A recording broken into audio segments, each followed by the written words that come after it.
जिंगपाई के अमीर लोगों के बीच एक राज था। अगर तुमने कभी 8888 लाइसेंस प्लेट नंबर वाली किसी औरत को देखा तो उसे कभी परेशान मत करना। गुआनजिंग 8888 प्लेट वाली एक श्याओमी कार चलाती थी। अफवाह थी कि वो अपने पति को अपनी जान से भी ज्यादा चाहती थी। फिर भी उसे बाहर नए मजे ढूंढना पसंद था। वो बड़ा खेल खेलती थी। उसने बाहर 99 मर्द रखे हुए थे, लेकिन एक पाबंदी थी। उन्हें ये बात उसके पति के कानों तक पहुंचाने की इजाजत नहीं थी, क्योंकि सब जानते थे कि जैंगशैंग उसकी कमजोरी था। अगर वो उसे 1 घंटे के लिए भी नहीं देख पाती तो वो पागल हो जाती। लेकिन इस बार इसे अब और नहीं छुपाया जा सकता था। सिनियन ने जियो किंग की पसंद का फायदा उठाया और मुझे एक प्रेगनेंसी टेस्ट रिपोर्ट भेजी। उसमें साफ लिखा था, पेशेंट गुआनजिंग इतने हफ्तों से प्रेग्नेंट है। फिर उकसाने वाले मैसेजेस की एक लाइन लग गई। भाई जैंगशैंग, कल रात हम थोड़े वाइल्ड हो गए थे। डॉक्टर ने कहा है कि थ्रेटेंड मिसकैरेज के निशान हैं। बच्चे को बचाने के लिए उसे जल्दी हॉस्पिटल आने की जरूरत है। माफ करना भाई जैंगशैंग, अगले कुछ दिन मैं तुम्हारे लिए दीदी का ख्याल रखूंगा। अगर तुम इसे कबूल नहीं कर सकते तो उसे मुझे दे दो। मैं नहीं चाहता कि मेरा बच्चा पैदा होकर किसी और को पापा कहे। मैंने अपना फोन जोर से पकड़ा और मैसेज को देखा। मैं काफी देर तक संभल नहीं पाया। भाई जैंगशैंग, सच कहूं तो हमारा बच्चा होने की खुशी मनाने के लिए वो मेरे साथ मालदीव वेकेशन पर जाने के लिए तैयार हो गई है। वो अभी तुम्हें कॉल करने बाहर गई है। अपने आप को मानसिक रूप से तैयार कर लो। जैसे ही मैसेज खत्म हुआ, मेरे फोन की घंटी बजी। स्क्रीन पर वाइफ शब्द चमक रहा था। हनी, मुझे अचानक एक बिजनेस ट्रिप पर जाना है, तकरीबन 3 दिन के लिए। ठीक है, जाओ। मैंने सीधा उसकी बात काट दी। गुआ ने एक पल के लिए हिचकिचाई। हनी, क्या तुम नाराज हो? छोड़ो इसे, मैं नहीं जा रही। मैं अभी तुम्हारे पास घर आ रही हूं। उसी वक्त दूसरी तरफ से एक नाखुश मर्दाना आवाज आई। दीदी, हमारे मालदीव्स ट्रिप के वादे का क्या? मैं इसे ऐसे ही नहीं छोड़ना चाहता। सुना तुमने? मैंने सुकून से कहा। मैं नाराज नहीं हूं, जाओ। सच में? मैं सिर्फ 3 दिन के लिए जाऊंगी। 3 दिन बाद मेरा बर्थडे है। मैं इसे तुम्हारे साथ बिताना चाहती हूं। मैंने एक ठंडी हंसी हंसी। देखते हैं। हनी, अच्छे बनकर घर पर मेरा इंतजार करना, ठीक है? कहीं मत जाना। अगर मैं वापस आई और तुम नहीं मिले तो मैं पागल हो जाऊंगी। पिछली बार जो हुआ उसने मुझे सच में डरा दिया था। लेकिन इससे पहले कि वो अपनी बात पूरी करती, मैंने सीधा फोन काट दिया। वो कैसे कह सकती थी कि वो मुझसे प्यार करती है जबकि वो किसी और मर्द के साथ मजे कर रही थी? मैं समझ नहीं पाया। लेकिन अब मैं और समझना नहीं चाहता था। जाने से पहले मैंने 3 काम किए। मैं अपने लोगों की ओवरसीज फार्मास्यूटिकल रिसर्च में शामिल होने के लिए तैयार हो गया और पैकेज मिलने पर मैंने नई बनी मेमोरी इरेजिंग पोशन को टेस्ट किया। अंदर इंग्लिश में एक इंस्ट्रक्शन शीट भी थी। ये पोशन एक बार पीने के बाद पुरानी सारी यादें मिटा देगी और यादें कभी वापस नहीं आ सकेंगी। कृपया सावधानी से इस्तेमाल करें। दूसरी चीज, मैंने अपनी आइडेंटिटी खत्म कर दी और नए डॉक्यूमेंट्स के लिए अप्लाई किया। तीसरी चीज, मैंने वो सारे कपड़े दान कर दिए जो मैंने अलग किए थे और रोजमर्रा की जरूरत की चीजें और सारे तोहफे जो जियो किंग ने मुझे दिए थे उन्हें शमशान ले जाकर पूरी तरह जला दिया। उसके बाद से मैं उसकी दुनिया से हमेशा के लिए गायब हो जाऊंगा। फिर मैं वो पोशन पी लूंगा और उसे हमेशा के लिए भूल जाऊंगा। अगले कुछ दिनों तक सॉन्ग जिनयान के मैसेजेस बिल्कुल सही वक्त पर आते रहे। मालदीव्स बहुत खूबसूरत है। शुक्रिया भाई जैंगशैंग, तुम्हारी वजह से मैं दीदी से मिल पाया। उनके बिना मैं कभी ऐसी लग्जूरियस जगह पर वेकेशन नहीं मना पाता। इसके अलावा उसने गुआन की बहुत सी फोटोज भी भेजी, लेकिन मैंने उन्हें खोलने की जहमत तक नहीं की। मैंने बस अपना फोन बंद कर दिया। गुआन के जाने के दूसरे दिन मैं बैंक गया और अपने सारे पैसे पाउंड्स में बदल लिए। फिर मैंने अपने सारे बैंक कार्ड्स कैंसिल कर दिए। शाम तक मैंने अपने खास भाइयों के साथ खाने का इंतजाम किया, लेकिन मैंने उन्हें नहीं बताया कि मैं जा रहा हूं। मैं बस उनके साथ अपना आखिरी दिन खुशी से बिताना चाहता था। लेकिन सॉन्ग जिनयान ने फिर भी मुझे छोड़ने से इनकार कर दिया। घर पहुंचने के बाद जैसे ही मैंने अपना फोन ऑन किया, उसके मैसेजेस की बाढ़ आ गई। उन्होंने पहले ही अर्ली एजुकेशन और बेबी फूड पर रिसर्च शुरू कर दी है। भाई जैंगशैंग, सिस्टर किंग को मुझे देने के लिए शुक्रिया। और मैंने अचानक सोचा कि अगर गुआन घर आई और उसने मुझे नहीं देखा तो क्या वो पिछली बार की तरह घबरा जाएगी? क्या वो पुलिस को बुलाएगी, प्राइवेट डिटेक्टिव हायर करेगी या बस अब परवाह नहीं करेगी? शायद वो सोचेगी कि मैं फिर से शॉपिंग करने बाहर गया हूं, या शायद तब तक उसके दिल में सिर्फ उसका बच्चा और बच्चे का बायोलॉजिकल फादर होंगे। मेरे लिए रखी गई जगह सिर्फ छोटी होती जाएगी जब तक कुछ बचा ना रहे। मैं इसके बारे में और नहीं सोचना चाहता था, क्योंकि मैं पहले ही जाने का फैसला कर चुका था। वो पछताएगी या नहीं, ये अब मेरी चिंता का विषय नहीं था। आखिरी दिन मैंने पूरे 12 घंटे सोया। जब मैं उठा तो मैं रिफ्रेश्ड और ग्लोइंग था। मिरर में खुद को देखते हुए मैंने खुद को एक बड़ी स्माइल दी। जब मैं बाहर गया तो मैं कोई लगेज नहीं लाया। मेरा सामान कब का डोनेट किया जा चुका था या जला दिया गया था। मैं सिर्फ एक छोटा शोल्डर बैग ले गया था। उसके अंदर मेरा हिडन आईडी, पासपोर्ट, वीजा और लंदन की प्लेन टिकट थी। वहां मेमोरी लॉस पोशन की एक छोटी बॉटल भी थी। मेरी पुरानी आइडेंटिटी से जुड़ी सिर्फ एक ही चीज थी, और वो मेरे हाथ में फोन था। जब पे करने का वक्त आया तो मैंने एयरपोर्ट के लिए टैक्सी ली। मैंने अपना बचा हुआ सारा बैलेंस उसे ट्रांसफर कर दिया। मेरे उतरने के बाद ड्राइवर मेरे पीछे भागा। सर, आपने गलत अमाउंट ट्रांसफर कर दिया है। किराया सिर्फ 130 युआन है, आपने 13,000 भेज दिए। मैं मुस्कुराया। इसे रख लो, मुझे एयरपोर्ट लाने के लिए धन्यवाद। आपको एयरपोर्ट लाना और किराया लेना ही काफी है, मैं सच में इतने पैसे नहीं ले सकता। आप मुझे सिर्फ एयरपोर्ट ही नहीं लाए, आप मुझे मेरे रीबर्थ के स्टार्टिंग पॉइंट पर लाए हैं। ड्राइवर को गुड बाय कहने के बाद मैंने अपनी सिम कार्ड निकाली। उसे तोड़ने के बाद मैंने उसे फोन के साथ ट्रैश में फेंक दिया। मुझसे जुड़ी आखिरी चीजें भी पूरी तरह से खत्म हो चुकी थीं। मैंने स्टाफ से पेपर और पेन मांगा और फिर खुद को एक लेटर लिखा। जब तुम ये लेटर खोलोगे तो ये तुम्हारी जिंदगी फिर से शुरू होने का पल होगा। बीते हुए कल में मत खो जाओ और ये पता लगाने की कोशिश मत करो कि तुम पहले कौन थे। खुद पर विश्वास रखो और आगे बढ़ते रहो। तुम्हारे पास एक ब्रिलियंट लाइफ जीने की क्षमता है। और कभी फिर उस बकवास पर विश्वास मत करना कि एक औरत पूरी जिंदगी सिर्फ एक आदमी से प्रेम करती है। लोगों के दिल बदल जाते हैं, कोई हमेशा गार्ड नहीं कर सकता। सिर्फ तुम ही हो जिस पर तुम भरोसा कर सकते हो। इसे खत्म करने के बाद खुद से अच्छे से प्रेम करना। मैंने पेपर को अपने सबसे करीबी पॉकेट में रख लिया ताकि उठने के बाद मैं उसे तुरंत देख सकूं। उसी पल पैसेंजर्स को बोर्ड करने के लिए ब्रॉडकास्ट शुरू हुआ। मैंने अपने बैग से मेमोरी लॉस पोशन की बोतल निकाली और उसे एक ही बार में पी गया। फिर बिना पीछे देखे प्लेन की तरफ चल दिया। गुइंगान अपने बर्थडे से पहले वाली दोपहर को देश वापस आई। हमारे पुराने अग्रीमेंट के मुताबिक उसे पक्का वापस जाना चाहिए था और मेरे साथ एयरपोर्ट ब्रॉडकास्ट पर सेलिब्रेट करना चाहिए था। अनाउंसर अभी भी अर्ज कर रहा था, पैसेंजर नेने, कृपया ये अनाउंसमेंट सुनते ही बोर्डिंग गेट की तरफ बढ़ें। नेने वो नाम था जो मैंने नया रजिस्टर किया था, लेकिन गुइंगान को महसूस हुआ कि कुछ गलत है। ऐसा था जैसे उसके दिल का एक टुकड़ा मिसिंग हो। उसने बोर्डिंग गेट की तरफ नजर डाली और एक जाना पहचाना फिगर देखा जो तेजी से गुजर रहा था। उसकी आंखें अचानक शार्प हो गईं और इंस्टिंक्टिवली वो उसके पीछे भागना चाहती थी, लेकिन सिर्फ एक कदम लेने के बाद उसे वापस बुलाया गया। सॉन्ग जिनियान एक गर्म कॉफी पकड़े हुए उसके पास आया। मैंने तुम्हारे लिए तुम्हारी फेवरेट मोका खरीदी है, तुम कहाँ जा रही हो? रुको, क्या तुम्हारी तबीयत ठीक नहीं है? बोलते हुए उसने गुइंगान्स फोरहेड छूने के लिए हाथ बढ़ाया, लेकिन उसने कामली उसे अवॉइड किया। कुछ नहीं। फिर भी उसे महसूस हो रहा था कि कुछ गलत है। ऐसा था जैसे उससे कोई बहुत इंपॉर्टेंट चीज छीन ली गई हो। उसके अनजाने में ये देखते हुए कि उसने कुछ नहीं कहा, सॉन्ग जिनियान ने बस उसके कंधे पर हाथ रखा और उसे अपनी बाहों में खींचने के लिए बढ़ा। आज रात तुम ब्रदर झांग चैंग के साथ रहने के लिए वापस जा रही हो, क्यों ना मैं पहले ही तुम्हारे साथ सेलिब्रेट कर लूं? अगर ये पहले होता तो गुइंगान कभी अपनी डोर पर मिले पैशन को मना नहीं करती, लेकिन आज उसका इसके लिए बिल्कुल मूड नहीं था। वो अचानक खड़ी हो गई। मैं घर जा रही हूँ। घर जा रही हो? ये सुनकर सॉन्ग जिनियान तुरंत नाखुश हो गया। उसने उसकी स्लीव पकड़ी और कहा, क्या तुम वैसे भी आज रात वापस नहीं जा रही? इस थोड़ी देर के लिए इतनी जल्दी क्या है? इसके अलावा कल क्या तुम उसका बर्थडे सेलिब्रेट करने वापस नहीं जा रही? आज मैं तुम्हें किसी दूसरे आदमी को देने से इनकार करता हूँ। जिस तरह से सॉन्ग जिनियान ने मेरा जिक्र किया, वो सीधा गुइंगान्स माइंडफील्ड पर कदम रखने जैसा था। गुइंगान्स फेस तुरंत डार्क हो गया। वो मुड़ी और उसने कोल्डली उसे देखा। उसकी नजर पहले से कहीं ज्यादा हार्श थी, जिसने जिनियान्स का स्कैल्प टिंगल कर दिया। उसने जल्दी से अपना एटीट्यूड नरम किया और स्पॉइल्ड एक्ट करने की कोशिश की, लेकिन इससे पहले कि वो खत्म कर पाता, गुइंगान ने उसे स्टर्नली रोक दिया। सिनियान, मैंने तुम्हें बहुत पहले वार्न किया था। तुम्हें अपनी प्लेस समझने की जरूरत है। जैंग शैंग मेरा ट्रू लव है। मेरे दिल में उसकी जगह कोई नहीं ले सकता। बात खत्म होने से पहले ही वो मुड़ी और बिना हिचकिचाहट के बाहर निकल गई। सॉन्ग जिनियान वहां अकेला हैरानी में खड़ा रह गया। गुइंगान पूरी रफ्तार से घर भागी, लेकिन उसने वहां सिर्फ ऑर्डरली बिजी सर्वेंट्स को देखा। श्यांग शेंग कहाँ है? वो कहाँ गया?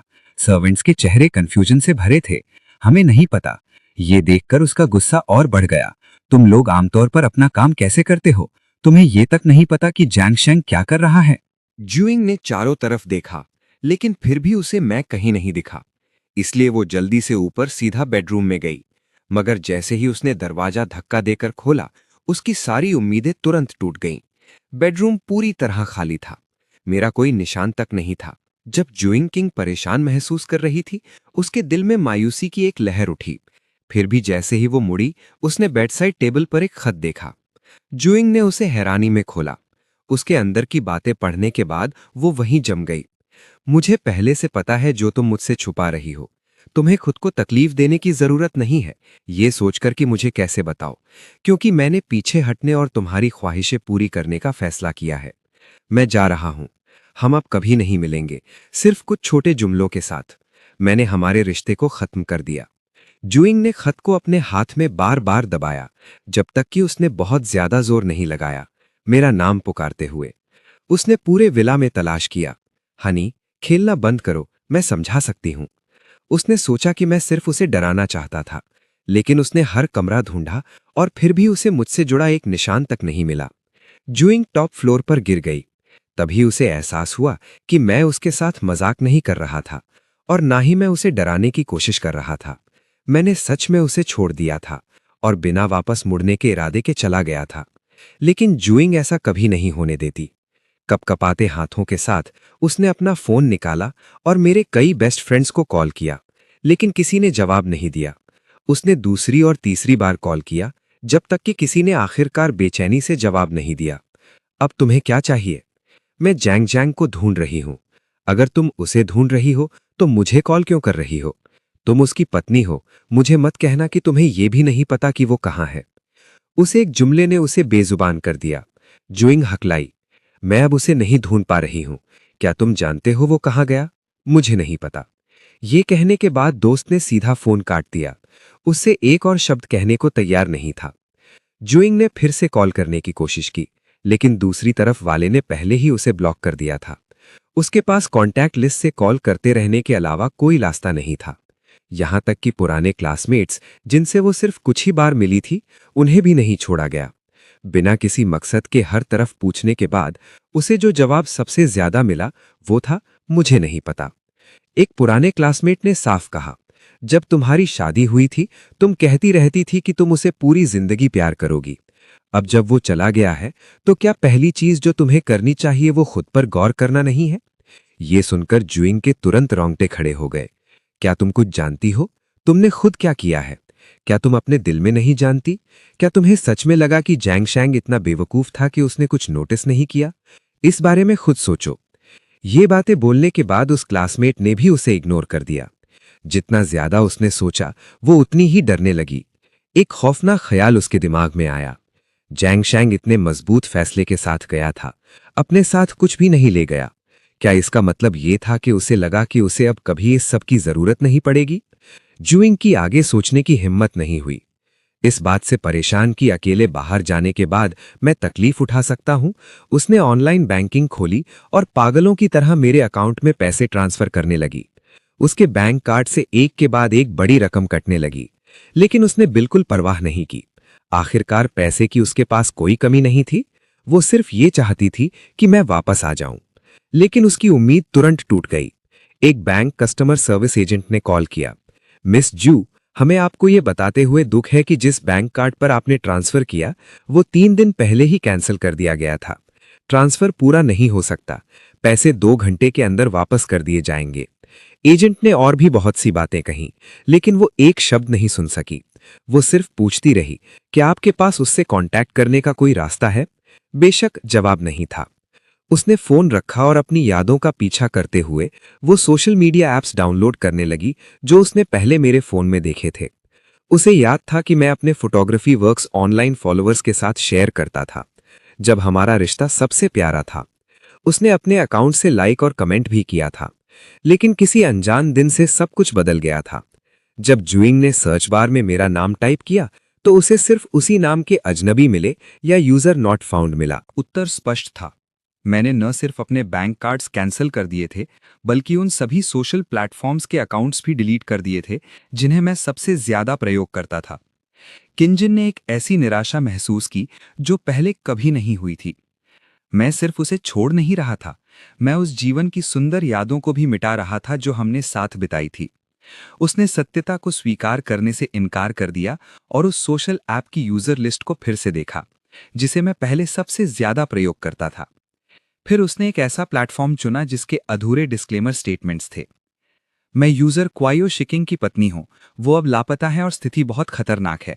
मुझे उसके अकाउंट डेटा को रिस्टोर करने में आपकी सहायता चाहिए। किंजन ने स्पष्ट रूप से अपनी प्रार्थना की। कस्टमर सर्विस एजेंट ने विनम्रता से किंतु दृढ़ता से उत्तर दिया, मिस, अकाउंट डेटा व्यक्तिगत होता है। सिर्फ अकाउंट ओनर क्वायो शिकिंग स्वयं पिछली डिलीशन रिक्वेस्ट को रद्द कर सकता है। मैं उसकी पत्नी हूं, हम परिवार हैं, क्या इतना पर्याप्त नहीं है? ये सिर्फ ये प्रमाणित करता है कि आपका विवाह अभी भी कानूनी रूप से मान्य है। ये उसकी व्यक्तिगत इच्छाओं को प्रमाणित नहीं करता।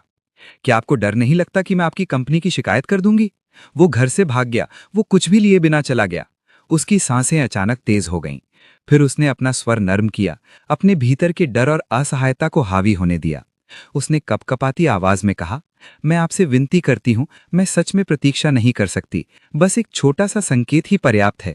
मैं उसके लिए बहुत चिंतित हूं। वो रोने ही वाली थी। दूसरे पक्ष का विश्वास जीतने के लिए उसने सारी वेरीफाएबल आइडेंटिटी इंफॉर्मेशन तक बता दी, ताकि यह सिद्ध हो सके कि वो झूठ नहीं बोल रही थी। कस्टमर सर्विस एजेंट अंततः उसके लिए एक्सेस अप्लाई करने पर सहमत हो गया, किंतु इसमें समय लगना था। किंजन ने व्याकुल होकर अपना फोन पकड़ा और बिना रुके पेज को रिफ्रेश करती रही। जब मेरा अकाउंट पुनः दिखाई दिया, तभी उसे ऐसा लगा जैसे उसमें प्राण वापस आ गए हों।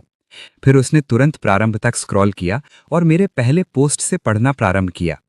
जब मैंने पहली बार अकाउंट रजिस्टर किया था, मैं तब भी एक स्टूडेंट था जिसने ग्रेजुएशन नहीं किया था।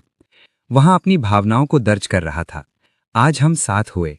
ये देखकर किंजन के होठों पर अपने आप एक मुस्कुराहट आ गई। उसने बहुत समय से इन विषयों के बारे में नहीं सोचा था।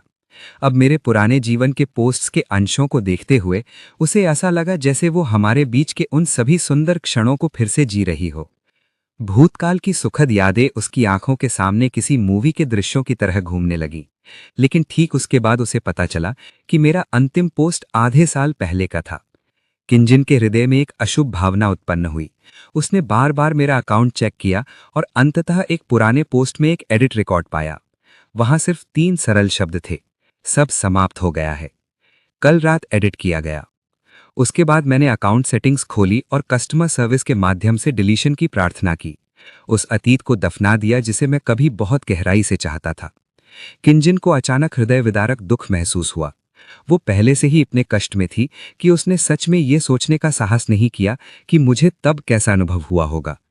लेकिन आधे साल पहले और कल रात ही क्यों, इन 2 समय के बिंदुओं ने उसे कुछ अजीब होने का बोध कराया।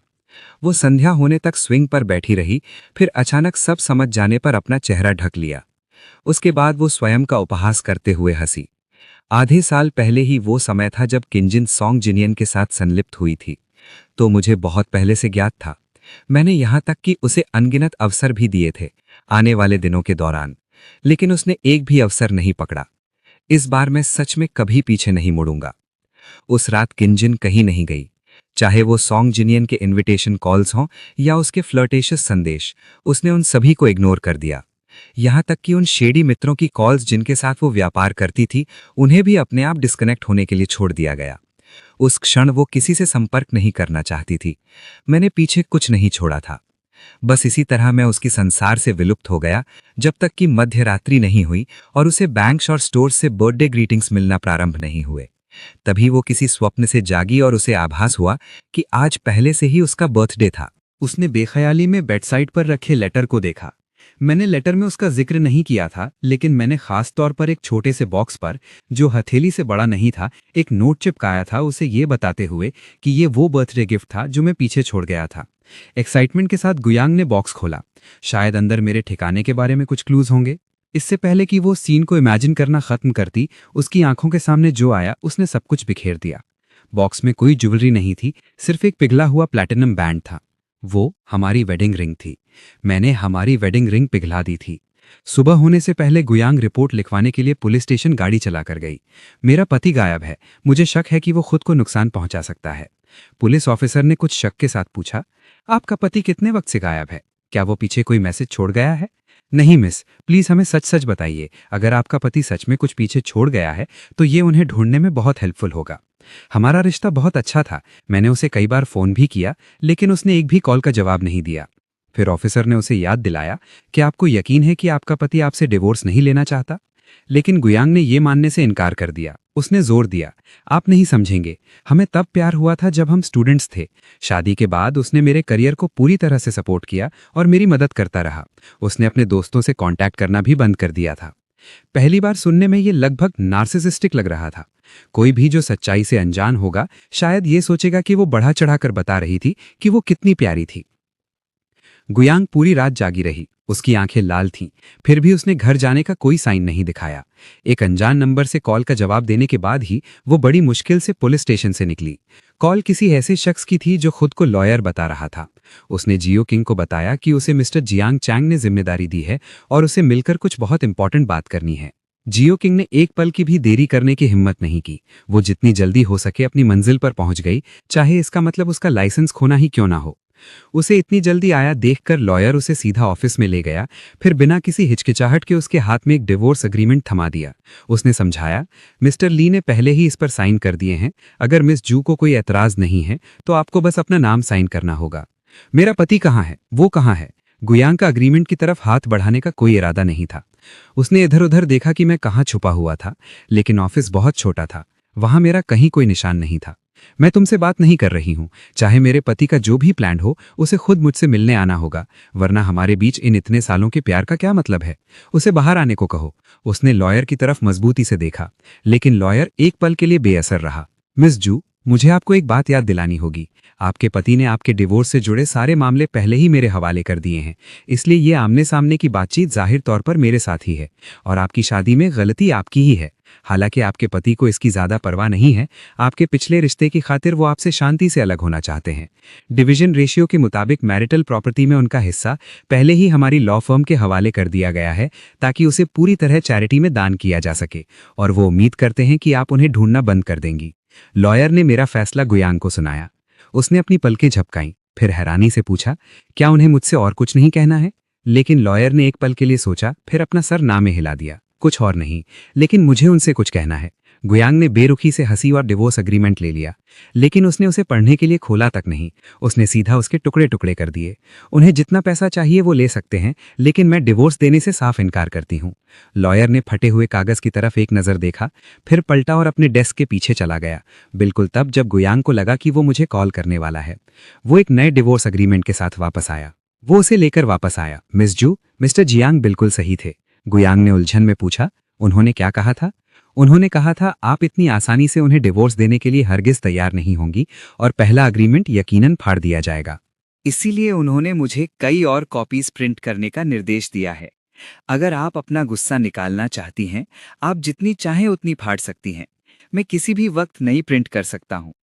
इस बार लॉयर ने एक पेन भी थमा दिया।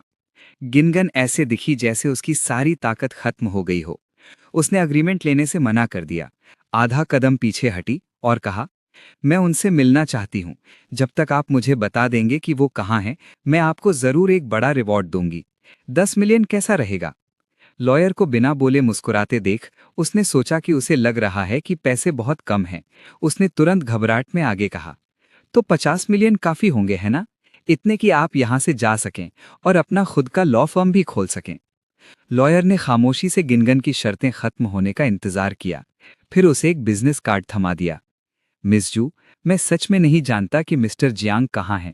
वो मुझे इतनी जरूरी बात कभी नहीं बताते, और ये लॉ फर्म पहले से ही मेरा है। तभी उसे एहसास हुआ कि वो इस फर्म के पार्टनर्स में से एक था और इंडस्ट्री का एक मशहूर सीनियर लॉयर था। वो सबसे ज्यादा डिवोर्स केसेस में स्पेशलाइज था। ये सच कि मैंने उससे खुद राब्ता किया था, इसका मतलब था कि मेरा मन पहले ही बन चुका था। गिनगन ने पूछा, क्या वो सच में मुझे इतनी बुरी तरह छोड़ना चाहते हैं? लेकिन इससे कोई फर्क नहीं पड़ता। चाहे आप कितने भी अग्रीमेंट्स प्रिंट कर लें, मैं उनमें से किसी पर भी साइन नहीं करूंगी। जब तक वो मेरे सामने नहीं आते और खुद मुझे नहीं कहते कि वो डिवोर्स चाहते हैं, जब तक हम मिलते हैं, वो एक बार फिर मेरी माफ़ी पा सकते हैं। इतने सालों तक साथ रहने के बाद मुझे यकीन नहीं है कि वो मुझे इतनी आसानी से जाने दे सकते हैं। मिस गू, इतनी दूर क्यों जाना? लॉयर ने एक ही नज़र में उसके ख्यालों को समझ लिया। चाहे आप अब कितना भी इनकार करें, नतीजा फिर भी नहीं बदलेगा। एक बार जब बात उस स्टेज तक पहुंच गई, तो चीजें इतनी अच्छी नहीं दिखेंगी जितनी अब हैं। शायद आप दोनों एक दूसरे के दुश्मन बन जाएंगे और यहां तक कि बची हुई डिग्निटी भी खो देंगे। गिनगन का मन डगमगाया। इससे कोई फर्क नहीं पड़ता, जब तक मैं उन्हें 2 साल के अंदर ढूंढ लेती हूं। क्या उससे सब कुछ हल नहीं हो जाएगा?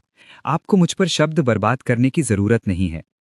नेगोशिएशन एक स्टेलमेट में फंस गई। लॉयर ने वैसे भी इसके आसानी से होने की उम्मीद नहीं की थी। उसने लापरवाही से अपने हाथ फैलाए।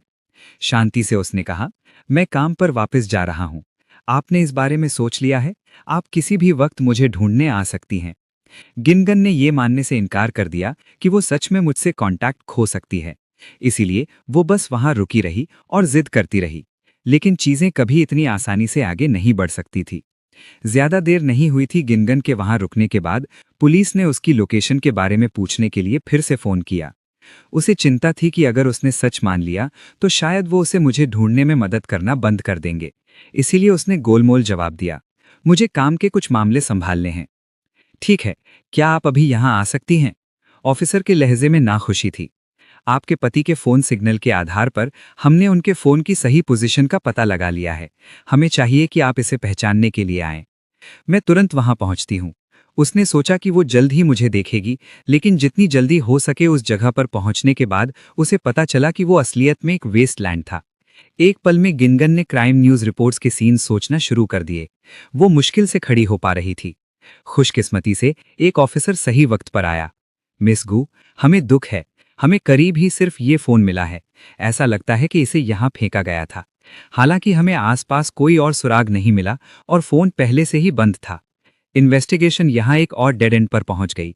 लेकिन गिनगन के लिए अब खोई खबर न होना ही सबसे अच्छी खबर थी। एक दिन से भी कम समय में वो बड़े इमोशनल बदलावों से गुजर चुकी थी और पहले ही टूटने की कगार पर थी। ऑफिसर के मजबूरी में फिर से पूछने के बाद ही उसने मुश्किल से अपने आप को संभाला। एक भारी आवाज के साथ उसने कंफर्म किया कि ये उनका फोन था। जैसे ही स्क्रीन की लाइट जली, वो इतनी इमोशनल हो गई कि वो लगभग रोने लगी। उसने एक गहरी सांस ली और आखिरकार मैसेजेस खोलने की हिम्मत जुटाई। फिर उसकी आंखें धीरे धीरे फैल गईं। जिस नंबर ने मुझे वो मैसेजेस भेजे थे, वो असलियत में सोंग जियानिन का था। फिर भी उसे साफ तौर पर याद था कि जिस दिन वो साथ आए थे, उसने तब उसे चेतावनी दी थी कि शियांग शियांग को उसके होने का कभी नहीं पता चलना चाहिए, वरना वो उसे कभी नहीं छोड़ेगी। लेकिन उसने कभी उम्मीद नहीं की थी कि वो उसे शुरू से ही धोखा दे रहा था। सोंग जियानिन के मैसेजेस के शब्द और व्यवहार उसके सामने किए गए बर्ताव के मुकाबले में दो बिल्कुल अलग लोगों की तरह थे। सबसे नया मैसेज वो था जो उसने कल मुझे भेजा था। ये उसके ऑफिस से निकलने के कुछ ही मिनट बाद भेजा गया था। ब्रदर जियांग, सिस्टर ने आखिरकार वापस जाने और आपके साथ रहने का फैसला कर लिया है। किसने कहा था कि मैं आज इतना समझदार बनूं? हालांकि वो सच में नहीं जाना चाहती थी, फिर भी वो मेरी बात सुनने के लिए तैयार थी। शुक्रिया कहने की जरूरत नहीं है। ग्वान ने अपनी आंखों में गुस्से के साथ पढ़ना जारी रखा। जितना ज्यादा वो पढ़ती, उतनी ही उसके सीने में जकड़न महसूस होती। लेकिन उसने कभी उम्मीद नहीं की थी कि जब वो उससे गहरा प्यार करने का दावा करता था, उसने चुपके से उनकी साथ में फोटोज ली थीं और उन्हें जैंग चैंग को प्रोवोकेशन के लिए भेजा था। उसका दिमाग जोर से गूंज रहा था, फिर भी उसने खुद को मैसेजेस स्क्रॉल करते रहने पर मजबूर किया।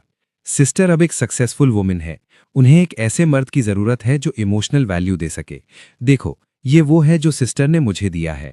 मैंने सुना है तुम्हारे पास भी एक रिंग है जो उन्होंने खुद डिजाइन की थी। मैं सोचता हूं कि क्या ये मेरी वाली जैसी दिखती है, लेकिन अगर दिखती भी हो तो ये बेकार है। अब उनका दिल सिर्फ मेरा है। ब्रदर जैंग शैंग, तुम कब तक उस पोजीशन पर रहने का प्लान कर रहे हो? कब तक? फिक्र मत करो, वो तुम्हारे साथ फाइनेंशियली बुरा सलूक नहीं करेंगी। वो वर्ड्स प्रोवोकेशन के अलावा मेरी उम्र का भी मजाक उड़ा रहे थे। ऐसा लग रहा था जैसे सॉन्ग जिनियन फ्यूचर देख सकता हो, पहले से जानते हुए कि वो मेरी मौजूदा उम्र तक नहीं जी पाएगा। मैंने सॉन्ग जिनियन के एक भी मैसेज का कभी जवाब नहीं दिया था। बाद में मैंने उन्हें खोलने की कोशिश तक नहीं की। लेकिन गू किंगयान सिर्फ ये तसव्वुर करके कि उन्हें पढ़ते वक्त मुझे कैसा महसूस हुआ होगा, गुस्से से पूरी कांप उठी। अगर उसने फोन ना पकड़ा होता तो उसके नाखून उसकी हथेलियों में धंस गए होते। उसने पावर बैंक पुलिस वुमन को वापस किया, फिर बिना एक लफ्ज कहे उस वेस्टलैंड से गाड़ी चलाकर चली गई। रास्ते में उसने सॉन्ग जिनियन को कॉल किया, तुम चाहे जहां भी हो अभी मेरे घर आओ। वो खुद उसे ढूंढने नहीं जाना चाहती थी। दूसरी तरफ सॉन्ग जिनियन जेंटल और क्लिंगी बनने की एक्टिंग करना नहीं भूला। सच में आप मुझे वहां आने के लिए कह रही हैं? क्या ब्रदर जैंग शैंग घर पर नहीं है? हालांकि उसे ठीक से नहीं पता था कि उनके बीच क्या हुआ था। जिस पल उसने जैंग चैंग के उस विला को छोड़ने के बारे में सोचा, जिसका उसने हमेशा ख्वाब देखा था, उसकी आवाज की खुशी बिल्कुल नहीं छुप सकी। गू किंगयान मजाक उड़ाने से नहीं रुक सकी। हाँ, वो चला गया। वो सॉन्ग जिनियन के फूलिश फैंटेसी का मजाक उड़ा रही थी और अपनी खुद की बेवकूफ़ी का भी। वो असल में उसके हमेशा के मीठे और जेंटल मास्क से इतने वक्त तक धोखा खाती रही थी। वो नहीं जानती थी कि उसकी एक्टिंग स्किल्स की तारीफ करे या लस्ट में अंधा होने पर खुद पर गौर करे। फिर भी सॉन्ग जिनियन ने उसके लहजे में अजीबपन पर बिल्कुल ध्यान नहीं दिया। उसने खुशी से जवाब दिया, ठीक है, मैं अभी आता हूँ। आज आपका बर्थडे है, डबल हैप्पीनेस। हमें इसे ठीक से सेलिब्रेट करना चाहिए। गू किंगयान को उसकी आवाज से घिन आ रही थी। इससे पहले कि वो अपनी बात पूरी करता, उसने फोन काट दिया। सॉन्ग जिनियन की जगह से गू विला तक का रास्ता कम नहीं था, फिर भी वो उसके पहुंचने से पहले ही पहुंच गया। यकीनन वो लंबे वक्त से इस दिन का इंतजार कर रहा था। जब गू किंगयान ने आकर दरवाजा ढकेला और अंदर गई, जैसे ही उसने उसे देखा, उसके अंदर फौरन गुस्सा भड़क उठा। सॉन्ग जिनियन के लिए इस पॉइंट तक पहुंचने के लिए उसमें शायद दूसरी एबिलिटीज की कमी हो, लेकिन वो एक्सप्रेशंस पढ़ने में माहिर था। वो जल्दी से सीढ़ियों से नीचे उतरा और गू किंगयान को दिलासा दिया, सिस्टर, मैं जानता हूं कि अभी आपका मूड खराब होगा, लेकिन ब्रदर जैंग शैंग ने खुद जाने का फैसला किया। उसने सोचा कि मैं उसकी मुसलसल प्रोवोकेशन की वजह से निकाल दिया गया हूं। हैरानी की बात यह थी कि गू किंगयान ने उसे सिर्फ एक ठंडी नजर से देखा। तुम्हें उसका नाम लेने की इजाजत किसने दी? ये सुनकर सॉन्ग जिनियन एक पल के लिए जम गया। उसने पिटिफुल बनने की कोशिश की। ठीक है, अगर आप नहीं सुनना चाहती तो मैं उसका जिक्र नहीं करूंगा, लेकिन आज आपका बर्थडे है। मैंने सिर्फ उम्मीद की थी। इससे पहले कि वो अपनी बात पूरी करता, गू किंगयान ने अचानक हाथ बढ़ाया, उसका कॉलर पकड़ा और जोर से खींचा। जो स्लीपवेयर उसने पहना था उसे फाड़ दिया। फिर जैसे किसी गंदी चीज को फेंक रही हो, उसने उसे फ्लोर पर पटक दिया। गू किंगयान के चेहरे पर गुस्सा साफ दिख रहा था। सॉन्ग जिनियन का दिल एक पल के लिए रुक गया। वो जानता था कि इस बार शायद हालात खराब हैं, लेकिन असल में गलती कहाँ हुई थी? इतने वक्त से वो उसके सामने हमेशा ऐसे ही बिहेव करता था। अगर जैंग शैंग ने खुद डिवोर्स मांगने की पहल की थी, तो उसके मिजाज के हिसाब से गुस्सा और परेशान होना नॉर्मल था। ये सोचते हुए सॉन्ग जिनियन ने अपना हाथ अपने एक्सपोज्ड चेस्ट को ढकने के लिए उठाया, लेकिन न तो उसे शर्म महसूस हुई और न ही डर। इसके बजाय वो मौके के साथ आगे बढ़ा और गू किंगयान को गले लगा लिया। एक नर्म लहजे में कहा, प्रेसिडेंट गुई, मुझसे गलती हो गई। ठीक है। उसे गले लगाते वक्त उसका हाथ उसकी वेस्ट पर आगे पीछे फिसल रहा था, लेकिन गू किंगयान आज साफ तौर पर इस मूड में नहीं थी। सॉन्ग जिनियन की सोची समझी सिडक्शन का सामना करते हुए उसने उसे बिना किसी रहम के पीछे ढकेल दिया। गुइनगान ने उसकी तरफ देखा जैसे वो कोई गंदी चीज हो। सॉन्ग जिनियन की इज्जत तुरंत मिट्टी में मिल गई। सोफा का सहारा लेते हुए उसने अपने नीचे वाले होंठ को चबाया और पूछा, आज तुम्हें क्या हुआ है? मैं अच्छी नीयत के साथ तुम्हारा बर्थडे सेलिब्रेट करने आया था और तुमने ही मुझे यहां बुलाया था। जैसे ही उसने अपनी बात खत्म की, उसने जियो किंगान को डांट पीसते हुए गाली देते सुना, तुम बेशर्म। ये सुनकर सॉन्ग जिनियन की आंखें तुरंत लाल हो गईं। मैं बेशर्म हूं? ठीक है, मैं चला जाता हूं। क्या इतना काफी नहीं है? बोलते हुए वो जल्दी से अपने कपड़े पहनने के लिए ऊपर की तरफ गया। जियो किंगान ने एक ही झटके में उसे पीछे खींच लिया। सॉन्ग जिनियन को आखिरकार खतरे का एहसास हुआ। कांपते हुए वो धीरे से बोलने लगा, क्या जियांग चैन ने जाने से पहले तुमसे कुछ कहा? मैं सब कुछ एक्सप्लेन कर सकता हूं। सॉन्ग जिनियन अंदर से घबरा रहा था। वो अपने दिल में जियांग चैन को कोसता रहा, पर उसने ये बिल्कुल जाहिर नहीं होने दिया। वो सिर्फ वही बेचारा सा चेहरा बनाए रहा, उसे दोबारा बेवकूफ बनाने की कोशिश में। फिर उसका सामना गुइनगान की ठंडी नजर से हुआ। जब उसने देखा, उसके एक्सप्रेशन इतने बर्फ जैसे ठंडे थे जैसे वो किसी जिंदा इंसान को देख ही नहीं रही हो। उसने बेरुखी से पूछा, क्या तुम्हें याद है मैंने तुम्हें शुरुआत में वॉर्न किया था? तुम्हें याद है मैंने कहा था जियांग चैन वो इंसान था जिसे मैं सबसे ज्यादा प्यार करती थी और तुम सिर्फ एक टेम्पररी अम्यूजमेंट थे? मैं कसम खाता हूं मैं उसके सामने कभी दिखावा करने नहीं गया। उसके अल्फाज में छुपा हुआ मतलब ग्विनगान ने तुरंत पकड़ लिया। तो क्या तुम कसम खाने की हिम्मत करते हो कि तुमने सच में वही किया जो मैंने कहा था, कि तुमने उसे कभी हरास नहीं किया और उसे कभी वो घटिया मैसेजेस नहीं भेजे? चलो मुझे बताओ, अगर तुमने इनमें से कुछ भी किया है तो तुम अपनी बाकी की जिंदगी गरीबी में गुजारोगे और तुम्हें दोबारा कभी ऊपर उठने का मौका नहीं मिलेगा। सॉन्ग जिनियन के लिए वो कसम किसी कार से टकरा जाने और मर जाने की कसम से भी ज्यादा खतरनाक थी। उसने ये सब सिर्फ एक वजह से किया था, दौलत और लग्जरी की जिंदगी जीने के लिए। अगर उसे गरीबी में रहना पड़ा तो किसी भी चीज का क्या फायदा? ये सिर्फ एक कसम थी।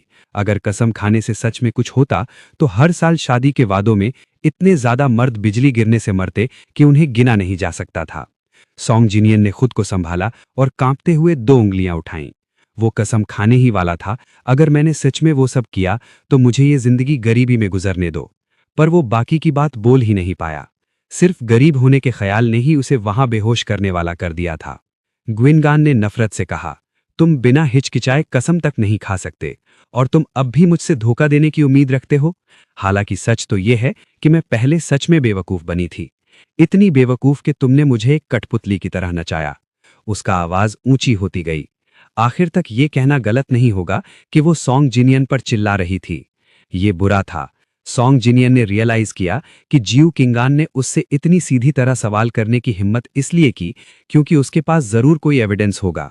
शांत रहने का नाटक करते हुए वो अपने घुटनों के बल गिर गया, उस कारपेट पर जिससे वो इतनी नफरत करता था। अपनी आवाज में आंसुओं के साथ उसने भीख मांगी, प्रेसिडेंट गू, प्लीज मुझे इस बार माफ कर दीजिए। मैंने ये सिर्फ इसलिए किया क्योंकि मैं आपसे प्यार करता हूं। मुझसे प्यार? ग्विनगान को लगा जैसे उसने दुनिया का सबसे बड़ा मजाक सुना हो। उसने एक मजाकिया हंसी निकाली और पूछा, क्या तुम मुझसे प्यार करते हो या मेरी दौलत से? तुम ये खुद सबसे बेहतर जानते होगे। उसे सॉन्ग जिनियन के झूठ पर बिल्कुल यकीन नहीं था, ना ही वो उसके साथ और वक्त बर्बाद करना चाहती थी। उसने अपना फोन निकाला और स्क्रीन ऑन करके उसके सामने रखते हुए पूछा, तुमने ही ये सारे मैसेजेस भेजे थे, है ना? अब एविडेंस बिल्कुल सामने है। अब तुम्हें और क्या कहना है? सच तो ये है कि उसे घिन आ रही थी सॉन्ग जिनियन को दोबारा देखकर भी, पर अब जब जियांग चैन जा चुका था उसे इसकी तह तक जाना था। सॉन्ग जिनियन का पहला रिएक्शन फोन छीनने और एविडेंस मिटाने का था, पर जियो किंगान उसे कामयाब कैसे होने देती? उसने तुरंत फोन को कसकर पकड़ लिया। ये आखिरी चीज थी जो जियांग चैन उसके लिए छोड़ गया था। सॉन्ग जिनियन ने झपटा मारा पर नाकाम रहा। उसका चेहरा तुरंत पीला पड़ गया। उसने बहस करने के लिए अपना मुंह खोला, पर वो एक पूरा सेंटेंस तक नहीं बोल सका।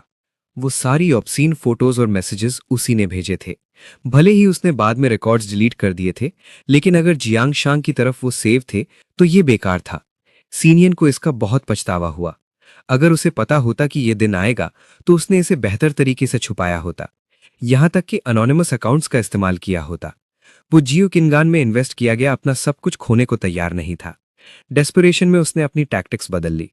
झटके जाने के बाद वो रोया और उसने उसका हाथ पकड़ लिया। वो डेस्परेटली सब ठीक करना चाहता था, लेकिन उसने एक बार भी ये नहीं सोचा कि वो जियांग शांग से सच में प्यार करती थी और उसे खोने के बाद पूरी तरह टूट जाएगी। चुप रहो, जियो किंगान चिल्लाई और उसकी ना खत्म होने वाली बातों को रोक दिया। मेरा पति हमेशा से जियांग शांग रहा है। तुम्हारे जैसा बेशर्म इंसान यहां रहने का कोई हक नहीं रखता। मैंने काफी सुन लिया है, भाड़ में जाओ यहां से। सीनियन बिना रुके रोने लगा। नहीं, मैं नहीं जा सकता। तुम मेरे साथ ऐसा नहीं कर सकती। एक दिन का पति पत्नी का रिश्ता 100 दिनों की अफेक्शन के बराबर होता है। भले ही मुझ में कोई मेरिट ना हो, मैंने तुम्हारे लिए बहुत मेहनत की है। ये पहली बार था जब उसने उसे इतना रेजोल्यूट देखा था। एक पल के लिए रोने के अलावा उसे रुकने का कोई और रास्ता नहीं सूझा। उसकी हकलाहट सुनकर प्लीज जियो किंगान को सिर्फ डिस्गस्ट महसूस हुई और उसने उसे झटक दिया। फिर वो सीधा फॉयर की तरफ चली गई। बिना पीछे देखे उसने विला की बेल बजाई। सिक्योरिटी गार्ड्स तुरंत अंदर भागे आए। मिस जू, आपका क्या हुक्म है? उसकी पीठ अब भी उनकी तरफ थी। गुआन ने हाथ से इशारा किया। उस इंसान को बाहर फेंक दो जिसे यहां कभी नहीं होना चाहिए था, और उसे मेरे सामने फिर कभी मत आने देना। प्रेसिडेंट जू, सॉन्ग जिनियान चिल्लाया, मैं सच में फिर कभी ऐसा करने की हिम्मत नहीं करूंगा, और मेरे पेट में जो बच्चा है उस बच्चे की खातिर। गार्ड्स एक पल के लिए रुक गए। मैं इस बच्चे को खत्म कर दूंगा, वो चिल्लाया। जी मैम, गार्ड्स ने बात मानी। सिर्फ जियो किंगान उसे फिर से अप्रोच करने की कोशिश करते देख वो तुरंत आगे बढ़े और उसे ब्लॉक कर दिया। फिर दोनों ने उसका एक एक बाजू पकड़ा और उसे बाहर घसीटने लगे। जिनयान की रोने की आवाजें धीरे धीरे कम होने लगी, जब तक कि वो जियो किनगान के कानों से पूरी तरह गायब नहीं हो गई। गार्ड्स ने उसे गेट के बाहर फेंक दिया और भारी आयरन डोर्स बंद कर दिए। सीनियन को रोते हुए और स्ट्रगल करते हुए बाहर घसीटा गया था। हंगामा कुदरती तौर पर छोटा नहीं था। अब भी हार मानने को तैयार नहीं, वो आयरन गेट से चिपक गया और रोने लगा, जिसने जल्द ही पासर्स बाई को रुकने और देखने पर मजबूर कर दिया। लोग उसकी तरफ इशारा कर रहे थे और दिन के उजाले में हो रही इस घटना पर चर्चा कर रहे थे। उस लड़के को क्या हुआ है? क्या वो मेंटली इल है? वो जरूर ऐसा ही होगा। कोई रखा हुआ बॉय टॉय जिसका अफेयर उसके पति ने पकड़ लिया और कपड़े उतारकर उसे सबके देखने के लिए बाहर फेंक दिया। वरना कौन सा नॉर्मल इंसान ऐसा करेगा? छी, बेशरम। हर तरह की नास्टी इंसल्ट सॉन्ग जिनयान के कानों में पड़ रही थीं, जिसने उसे शर्मिंदा कर दिया।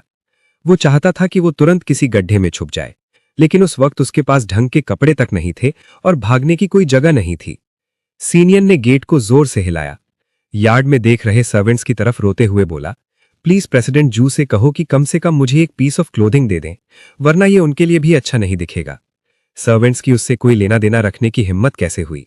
उसे अपनी डायरेक्शन में चिल्लाते देख वो सब एक से बढ़कर एक तेज भागे। सीनियन तब तक रोया जब तक कि उसकी आवाज बैठ नहीं गई, लेकिन जियो किनगान ने अब भी सामने आने से मना कर दिया। कुछ पासर्स बाई से ये देखा नहीं गया और उन्होंने आगे बढ़कर उसे एडवाइस दी, यहां रोना बंद करो, बस घर जाओ। तुम्हारे जैसा होम रेकर होना ही काफी एम्बैरेसिंग बात है। जियो किनगान पर चिल्लाने के काबिल ना होने की वजह से सॉन्ग जिनयान ने अपना गुस्सा पासर्स बाय पर निकाला। अपनी जुबान संभाल कर बात करो। मैं एक दिन एक बड़ा बास बनने वाला हूं। अगर तुमने मुझे ऑफेंड किया तो तुम पछताओगे। जैसे ही उसने ये कहा, क्राउड के एक्सप्रेशंस उसके लिए बदल गए। उन सब ने सोचा कि जरूर उसके दिमाग में कोई खराबी है। पासरबाई भला चाहता था और उसे बदले में गालियां मिली, तो नेचुरली उसने पोलाइट रहना बंद कर दिया। उसने बिना रहम के जवाब दिया, जाग जाओ स्वीट हार्ट, एक बड़ा बॉस, सपने देखते रहो। सॉन्ग जिनयान बोलने के काबिल ना रहा। एक हकलाहट तक की आवाज नहीं निकाल सका। वो सिर्फ दूसरों को अपना मजाक उड़ाते हुए सुन सकता था। और जब उसने जाने की कोशिश की, एक बुजुर्ग आदमी ने उसे रोक लिया। उस आदमी ने उसके चेहरे पर थप्पड़ मारा। मुझे सबसे ज्यादा तुम जैसे बास्टर्ड से नफरत है जो मैरिड विमेन को बहलाते हैं। उस बुजुर्ग आदमी ने उसकी तरफ इशारा किया और चिल्लाया, मेरी एक्स वाइफ काफी घटिया थी, लेकिन तुम जैसे मर्द भी उससे बेहतर नहीं हो। सीनियन थप्पड़ से हैरान रह गया। आंखों में आंसू लिए उसने पलटकर मारने की कोशिश की। तुम्हें मारने का हक किसने दिया? सॉन्ग जिनयान आखिरकार पूरी तरह टूट गया। वो क्राउड पर पागलपन में चिल्लाया, कोई मेरी मदद करो, मैं अपनी बात का पक्का हूं। मैं उसके साथ एक रात बिताने को तैयार हूं, उसकी बॉडी का इस्तेमाल करके वो जो चाहता था वो पाने के लिए। ये पहले ही उसकी आदत बन चुका था। क्राउड में असल में कुछ बड़ी उम्र की औरतें थीं जो आगे बढ़ने के लिए ललचाई हुई थीं, लेकिन किसी ने ठंडेपन से उनका मजाक उड़ाया। वो इतना जवान है और ऐसी बातें कर रहा है, कौन जानता है उसे क्या डिजीजेज हो सकती हैं। आप लेडीज का सच में कोई स्टैंडर्ड्स नहीं है। बात खत्म होने से पहले ही मुफ्त के सौदे की उम्मीद करने वाली बड़ी उम्र की औरतें डर के मारे पीछे हट गईं। वो वैसे ही जमीन पर गिर गया, ऐसी गंदगी बन गया जिसकी किसी ने परवाह नहीं की। कुछ पासर्स बाय जाते वक्त पीछे मुड़कर देखते रहे, गू फैमिली विला को घूरते हुए, गहरी सोच में। उस रात गुइयन अपने दुख और अल्कोहल में डूबी हुई थी। उसे कंपनी के एक शेयर होल्डर्स का कॉल आया। जैसे ही वो बोला, सवालों की बौछार हो गई। प्रेसिडेंट गुई, आखिर आपने ऐसा क्या किया है जिससे इतनी बड़ी न्यूज बन गई है? गुइयन सोफा पर गिर गई और बिना सोचे जवाब दिया, मेरे पास काम के लिए मत आओ, मैं इससे डील नहीं करना चाहती। आप डील नहीं करना चाहती? आपके फ्रंट गेट पर जो हंगामा हुआ था उसे फिल्म किया गया और ऑनलाइन पोस्ट कर दिया गया। ये अब ट्रेंडिंग है। जब कल मार्केट खुलेगा, हमारी स्टॉक प्राइस यकीनन क्रैश होने वाली है। शेयर होल्डर ने गुस्से में पूरी सिचुएशन विस्तार से समझाई। तभी गुइयन को एहसास हुआ कि क्या हुआ था। पता चला कि सॉन्ग जिनयान का उसके घर के बाहर रोने का सीन ना सिर्फ पासर्स बाय ने रिकॉर्ड किया था, बल्कि ऑनलाइन अपलोड भी कर दिया गया था। कुछ लोगों ने पहचान लिया कि ये विला गुइयन का है और वीडियो पोस्ट करते वक्त उन्होंने सीधे कंपनी के ऑफिशियल अकाउंट को टैग कर दिया। अब चीजें खराब थीं। इंडस्ट्री में हर कोई उनका स्कैंडल देख रहा था। वो क्लाइंट्स जिन्होंने पार्टनरशिप लगभग फाइनलाइज कर ली थी, वो कंपनी के फोन लाइंस पर लगातार कॉल कर रहे थे। गुइयन ने ये सब खामोशी से सुना। ऐसा लग रहा था जैसे उसे अब कंपनी के बिजनेस की बिल्कुल परवाह नहीं है। कॉल कटने के बाद उसने उस बॉडीगार्ड को बुलाया जो उसके लिए गंदे काम हैंडल करता था और ऑर्डर दिया, सॉन्ग जिनयान को मेरे पास वापस लाओ। बॉडीगार्ड्स ने बात मानी। आधी रात के करीब वो खोए हुए सॉन्ग जिनियन को गुयेन के सामने लाए। गुयेन के सामने प्रेसिडेंट गुई। वो घर वापस नहीं गया था। उसने कहा कि सड़क पर स्ट्रे डॉग्स ने उसका पीछा किया, फिर वो गलियों में बुरी तरह भागा और आउटस्कर्ट्स में पहुंच गया। सॉन्ग जिनियन अब भी डरा हुआ लग रहा था। पता नहीं कहां से उठाए हुए एक फटे पुराने कपड़े में लिपटा हुआ, कांपते हुए वो रोया, सिस्टर, क्या आपको पछतावा हुआ? जो कुछ मैंने पहले कहा था वो अब भी वैसा ही है। बस आप मुझे एक और मौका दे दें। मेरे पास अब जाने के लिए कोई और जगह नहीं है। जब उसने गुयेन को उठते और अपनी तरफ आते देखा तो उसकी आंखों में खुशी की एक झलक चमकी। लेकिन इससे पहले कि वो फिर से कुछ बोल पाता, उसने ऊपर से नीचे उसकी तरफ अपनी आंखें सिकोड़ कर देखा। मैंने इस बारे में सोच लिया है। तुम्हें ऐसे ही जाने देना तुम्हारे लिए बहुत आसान था। तुमने जियांग शान से मुझे छुड़वा दिया और मेरा सबसे कीमती नुकसान करवाया। बेशक मैं तुम्हें ऐसे नहीं छोड़ सकती। मुझे तुम्हें सही कीमत चुकानी होगी। क्या तुम हमेशा अपनी किस्मत बदलना नहीं चाहते थे? मैं तुम्हारी मदद करूंगी। उसने बॉडीगार्ड्स को निर्देश दिए, इसे किसी अंडरग्राउंड डॉक्टर के पास प्लास्टिक सर्जरी के लिए ले जाओ। इसे और अगली बना दो। सॉन्ग जिनियान की सबसे बड़ी खूबी उसका चेहरा था। दहशत में उसने पीछे हटने की कोशिश की और पैनिक में एक बहाना बनाया। आप मेरे साथ ऐसा नहीं कर सकती। उन्होंने कहा, नई प्रोग्रेस हुई है? क्या उन्होंने जैंग शैंग को ढूंढ लिया? गुइकिंग बेहद थकी हुई और बीमार दिख रही थी। उसकी आंखें लाल थीं। पहली नजर में वो बिल्कुल एक अलग इंसान लग रही थी। बॉडीगार्ड हैरान रह गया, लेकिन उसने दिखाने की हिम्मत नहीं की। उन्होंने कहा, एयरपोर्ट सर्वेलेंस ने किसी को कैप्चर किया है जो सर जैसा दिखता है, लेकिन नाम जैंग शैंग नहीं था, वो बिनली था। बिनली नाम उसे अजीब तरह से जाना पहचाना लगा, जैसे उसने पहले कहीं सुना हो। वो कहाँ गया?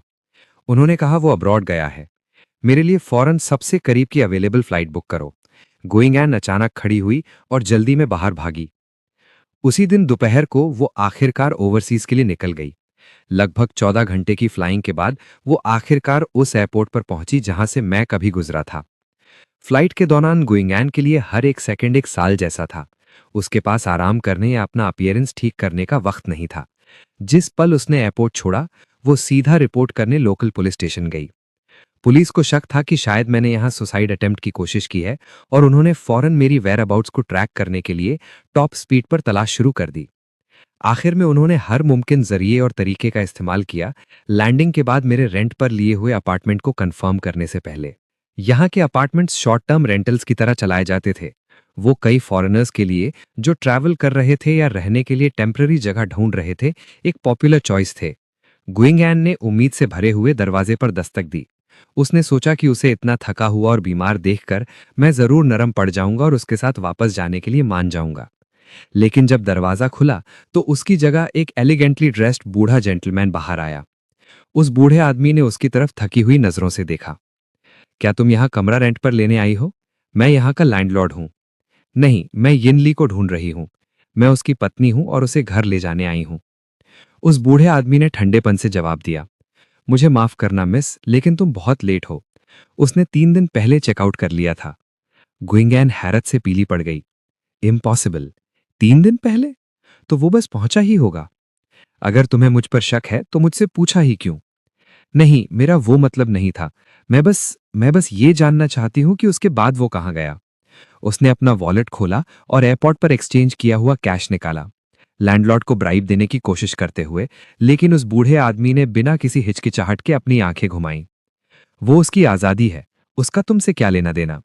ये जानने के लिए कि मैं कहां गया था, गुइंगैन ने अपने दांत पीसते हुए कहा, हमारी मैरिज में कुछ प्रॉब्लम्स रही हैं, इसलिए मुझे उसे ढूंढना होगा। प्लीज मेरी मदद कीजिए। मैं जानती हूं वो अब मुझसे नफरत करता होगा, लेकिन कितनी बेहुदा बात है। उस बूढ़े आदमी ने उसकी बात काट दी। जरूरी तो नहीं कि वो इसलिए गया हो क्योंकि वो तुमसे नफरत करता है। वो एक इंडिपेंडेंट पर्सन है। क्या ऐसा नहीं हो सकता कि वो बस अब तुमसे प्यार नहीं करता, तुम्हारी परवाह नहीं करता और तुम्हें डिवोर्स देने का प्लान कर रहा है? दंग रह गई गुइंगैन को। ऐसा लगा जैसे किसी ने उसके सर पर ठंडे पानी का बर्तन उलट दिया हो और उसका दिल फौरन बैठ गया। उसने इस रियलिटी को मानने से इनकार कर दिया और अपने हर कनेक्शन को इस्तेमाल करना शुरू कर दिया। हर जगह मेरी वेयर अबाउट्स के बारे में पूछा। प्राइवेट इन्वेस्टिगेटर्स को हायर करना तो तय ही था। उसने इमिग्रेशन और डिपार्चर रिकॉर्ड्स में सर्च करने के लिए एयरपोर्ट स्टाफ को ब्राइब देने तक का रिस्क लिया, भले ही उस पर केस हो जाता। लेकिन चाहे उसने कोई भी तरीका अपनाया हो, उसे मुझसे जुड़ा एक भी निशान नहीं मिला, जैसे मैं सच में इस दुनिया से बिना किसी निशान के गायब हो गया हूं। गुइंगैन ने उस इंग्लिश नाम को पकड़ लिया जो मैं कभी यूज करता था, और यहां तक कि उसके ट्रांसलिटरेशंस को भी, लेकिन कुछ भी नहीं मिला। बार बार जोर देने के बाद आखिरकार प्राइवेट डिटेक्टिव ने इस काम को जारी रखने से मना कर दिया। जब गुइंगैन ने और ज्यादा पैसे ऑफर किए तब भी ये बेकार था। उसने फोन पर सीधे तौर पर कहा, मिस जू, मुझे आपको बताना होगा कि अगर कोई जानबूझकर आपसे छुप रहा है तो उन्हें ढूंढना किसी काम नहीं आएगा। बस करो, बात मत करो। तुम साफ तौर पर इनकॉम्पिटेंट हो, फिर भी तुम यहां बहाने बना रहे हो। मैं तुम्हें पैसे ट्रांसफर कर दूंगी। गुइंगैन ने आगे सुनने की हिम्मत नहीं की और सीधा फोन काट दिया। इम्पॉसिबल, ये झूठ होना चाहिए। वो सब उससे झूठ बोल रहे थे। उसने ये मानने से इनकार कर दिया कि शायद मैं अब उससे नफरत करने की जहमत तक नहीं कर रहा। वो उस डिटेक्टिव को परेशान करते रहना पसंद करती जो शायद मुझे ढूंढ सके। बॉस अपना मत्था रगड़ रही थी, अपनी ही दुनिया में खोई हुई और खुद को बाहर निकालने में असमर्थ। जब एक और कॉल आई तो गुइंगैन ने सोचा कि डिटेक्टिव ने अपना मन बदल लिया है। उम्मीद के साथ, मैंने कहा था मैं पैसे भेज दूंगी, तुम क्यों हो? क्या मैंने सॉन्ग जिनियन से जुड़ी कोई बात नहीं कही थी?